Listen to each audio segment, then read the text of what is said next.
Le secrétaire général pour son intervention et j'invite maintenant son Excellence. The massacres and the engineered starvation by Israel must be brought to an immediate end. Today at the United Nations, Saudi Arabia and France are gathering a number of countries. At least 50 foreign ministers are here from around the world to discuss a political solution to the crisis between Israelis and Palestinians.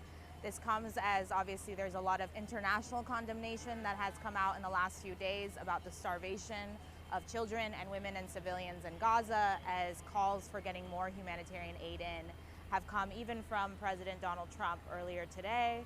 And Saudi Arabia and France are looking to put together a day after plan. What happens when a ceasefire takes place? What does Gaza look like the next day? What does the West Bank look like the day after that?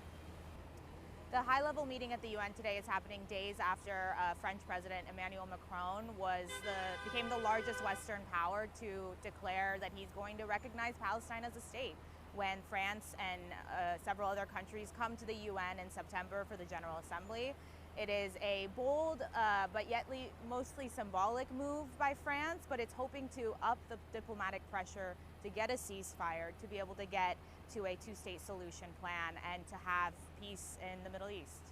Well, today Israel and the US are not participating in these high-level meetings. They have not sent any delegation to represent them at the table. They're not providing feedback. They're not hosting any sort of second parallel events to this. And Israel has said that this is a publicity stunt, and the US has echoed those claims. They don't believe that this is the appropriate time to be talking about this, as Israel and Hamas are still engaging in an extremely deadly conflict that in a few months will be 2 years of infighting.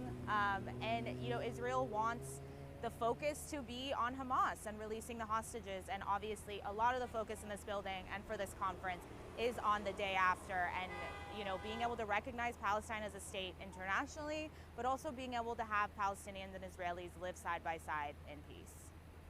The reason this meeting is taking place now, it was actually supposed to happen in June, and it was supposed to be a much more high-level 4-day meeting. It was downgraded as Israel began its bombing of Iran. And since then, the French president has decided not to attend. He has sent his foreign minister, same with the Saudi crown prince. They have both said they're top diplomats to this. But I think the focus for them seems to be to push to have some action ahead of the UNGA.